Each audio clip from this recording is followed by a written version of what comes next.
নমস্কার। এরুচর্চার পক্ষ থেকে সকলকে অনেক অনেক শুভেচ্ছা।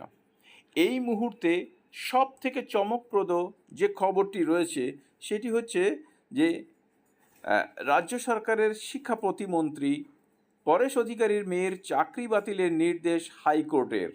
মাইনেও ফেরাতে হবে তাকে।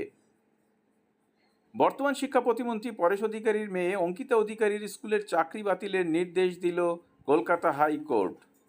হাইকোর্টের বিচারপতি অভিজিৎ গঙ্গোপাধ্যায় শুক্রবার শুনানির পর জানিয়েছেন অবিলম্বে অঙ্কিতার চাকরি বাতিল ঘোষণা করতে হবে।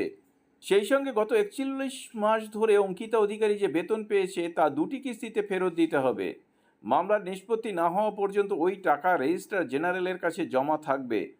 পরেশ অধিকারীর মেয়ে একাদশ দ্বাদশ শ্রেণীর জন্য সহকারী শিক্ষিকা পদে চাকরি পেয়েছিলেন, এটা আমরা অনেকেই জানি। এই মামলায় সিবিআই তদন্তের নির্দেশ দেওয়ার সময়ে বিচারপতি অভিজিৎ গঙ্গোপাধ্যায় বলেছিলেন, গোটা বিষয়টি শুনে মনে হচ্ছে অঙ্কিতা অধিকারীর মাথায় কিছু ক্ষমতাশালী ব্যক্তির অদৃশ্য হাত ছিল। এখানে দুর্নীতি হয়েছে মনে হচ্ছে, নইলে এভাবে একজন প্রার্থীকে মেধা তালিকায় আমদানি করে তাকে প্রথম স্থানে বসানো যায় না। একাদশ ও দ্বাদশ শ্রেণীর জন্য সহকারী শিক্ষক নিয়োগের জন্য স্টেট লেভেল সিলেকশন টেস্টে পরেশের মেয়ে অঙ্কিতা পেয়েছিলেন ৬১ নম্বর এবং এই মামলাকারী ববিতা সরকার পেয়েছিলেন ৭৭ নম্বর। বিচারপতি গঙ্গোপাধ্যায় তার রায়ে বলেছিলেন, প্রতিযোগিতামূলক পরীক্ষায় এই নম্বরের ফারাক আসলে অনেকটা। তাছাড়া ববিতা পার্সোনালিটি টেস্ট দিয়ে ৮ নম্বর পেয়েছিলেন, কিন্তু অঙ্কিতা পার্সোনালিটি টেস্টেই বসেননি।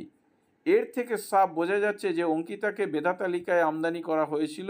এই অনিয়মের নৈপথ্যে অবধারিতভাবেই বড় কেউ রয়েছেন।